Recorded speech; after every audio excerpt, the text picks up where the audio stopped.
आपने मुझसे वादा किया था कि अगर मेरी पोजीशन आई तो मैं जो मांगूंगा आप मुझे वो देंगी। अब आप मना कर रही हैं। कहानी में आगे बढ़ने से पहले अगर आपने अभी तक हमारे यूट्यूब चैनल को सब्सक्राइब नहीं किया तो सब्सक्राइब कर दें। मैंने उस एयर को कहा, हाँ मैंने कहा तो था। मैं मानती हूं, लेकिन जो तुम कह रहे हो वो नहीं हो सकता। मेरा नाम राबिया है, मेरी शादी हो चुकी है। मैं एक गांव में अपने शोर के साथ रहती हूं। मेरा शोर एक सरकारी मुलाजिम है, लेकिन उसकी मुलाजमत दूसरे शहर में है, इसलिए उसे निकली के सिलसिले में दूसरे शहर जाना पड़ता है। मैंने अपने शोर से कई बार कहा कि आप कोई और जॉब ढूंढ ले।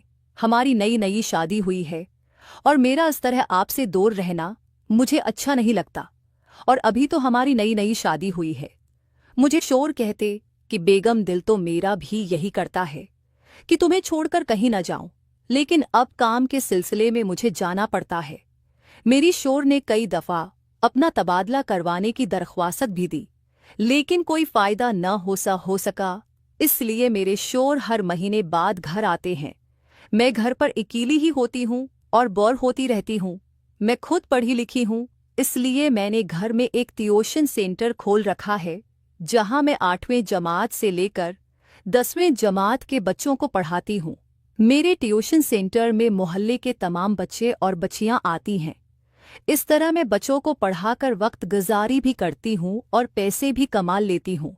एक दिन मामूल के मुताबिक बच्चों को पढ़ा रही थी कि दरवाजे पर दस्तक हुई। मैं बाहर गई तो गांव के चौधरी साहब आए थे। वो अपने बेटे के साथ लाए थे।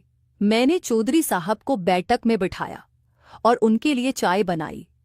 चौधरी साहब ने मुझे कहा, बेटा आज तुम्हारे लिए एक काम लाया हूँ।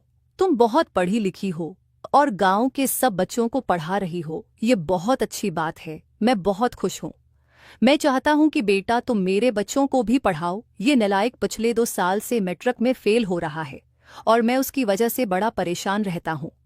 जब मैंने उनके बेटे को देखा तो उम्र से तो काफ़ी छोटा लग रहा था। उसकी दाढ़ी मूंछ भी नहीं आई थी।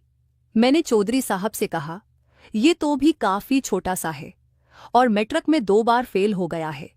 मुझे तो ये 7वीं 8वीं जमात का बच्चा लगता है। कि चौधरी साहब ने कहा, तुम उसको बच्चा मत समझना, ये तुम्हारी सोच से भी ज़्यादा तेज़ है। मैंने कहा, चलो ठीक है, मैं अपनी पूरी कोशिश करूंगी। अगले रोज से अजीर ने एकेडमी आना शुरू कर दिया। पहले 2-3 दिन तो सब कुछ ठीक था, लेकिन उसके बाद उसने शरारतें करना शुरू कर दी। कभी किसी को छेड़ता तो कभी किसको तंग करता। उसने 2 हफ्ते के अंदर ही उधम मचा दी। उसने सबकी नाक में दम का रखा था, लेकिन दिन बाद दिन उसकी शरारतें बढ़ती ही जा रही थी। और ये एकेडमी आता तो बड़ी वहशियाना नज़रों से मुझे देखता, जैसे मुझे अभी खा जाएगा। मुझे उसकी हरकतें समझ आ रही थी। आखिरकार मैंने तंगाकर फैसला किया कि उसका टाइम चेंज कर दूं। सब बच्चों को मैं 3 से 5 तक पढ़ाती थी। उज़ीर को मैंने 5 से 7 का टाइम दिया। उसने भी मेरी बात मान ली। पहले तो उसने मना किया, लेकिन फिर मैंने उसे कहा, अगर 5 बजे अकेडमी नहीं आ सकते तो कल से अकेडमी मत आना। फिर वो मान गया और वो 5 बजे अकेडमी आता। अब उसने अपनी हरकतें मुझ पर आजमाना शुरू कर दी। वो लगता तो बच्चा था, लेकिन इंदर से पूरा था। मुझे इस बात किया एहसास तब हुआ जब मैंने उसे गिनती लगाते पकड़ा। मैं हैरान हो गई। खैर, अब मुझे उसकी शरारतों की आदत हो गई थी। मुझे खुद अकेलापन इंदर से खा रहा था, लेकिन मैंने अपने आप को कंट्रोल किया। मैंने उज़ीर को समझाया कि बेटा अपनी पढ़ाई पर तवज्जो दो और ये हरकतें बंद कर दो, लेकिन वह बच्चा नहीं, शैतान था।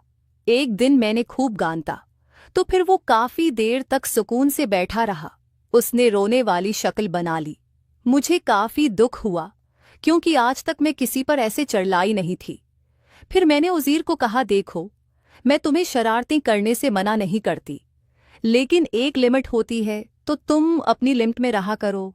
मेरे सब पता है तुम क्या चाहते हो। मैं कोई बच्ची नहीं हूँ जो समझ न सकूं। तुम पढ़ाई में भी ज़ीरो हो और ऊपर से ये हरकतें। इतने में उज़ीर ने कहा, टीचर अगर मैं पर्सनों के टेस्ट में फल मार्क्स ले आया तो फिर तुम मुझे नालायक नहीं कहोगी। मैंने दिन में सोचा अच्छे मार्क्स और ये हो ही नहीं सकता। मैंने कहा, ठीक है उज़ीर, अगर तुम जीते तो मैं तुम्हें नालायक कहना छोड़ दूंगी और इस दिन कोई पढ़ाई नहीं करूंगी। तुम जो चाहे कर लेना, वो दिन तुम्हारा होगा। उज़ीर ने हामी बढ़ ली। 2 दिन तक उसने कोई शरारत न की, पढ़ाई में मगन रहा। मैं देख के हैरान थी, लेकिन मैंने सोचा उसने 2 दिन हैं, मैं क्या ही कर लेना है। लेकिन मैं हैरान तब हुई जब एक शाम वो पढ़ने के लिए आया। मैं अपनी कमरों में बैठी टीवी सीरियल देख रही थी। उसने आते साथ मुझे टेस्ट दिखाया और कहने लगा, टीचर मैंने कहा था न। मैंने जब टेस्ट देखा तो हैरान हो गई। मैंने कहा, जरूर तुमने चीटिंग की होगी। तो कहने लगा, नहीं टीचर, आप चाहें तुम मुझसे सिन भी सकती हैं। मैंने उसे 2-4 सवाल सुने और उसको वाकई ही आता था। 23 ने कहा, टीचर आपने कहा था मैं जो चाहूंगा आप मुझे वो देंगी। मैंने कहा, हाँ बिल्कुल किया चाहिए तुम्हें। जब उज़ीर होगा ने मुझे बताया तो मैंने उज़ीर को कहा, नहीं नहीं ये नहीं हो सकता, ये तुम कैसी बातें कर रहे हो। इतने में उज़ीर ने टीवी बंद किया और मुझे दीवार के साथ आधा घंटा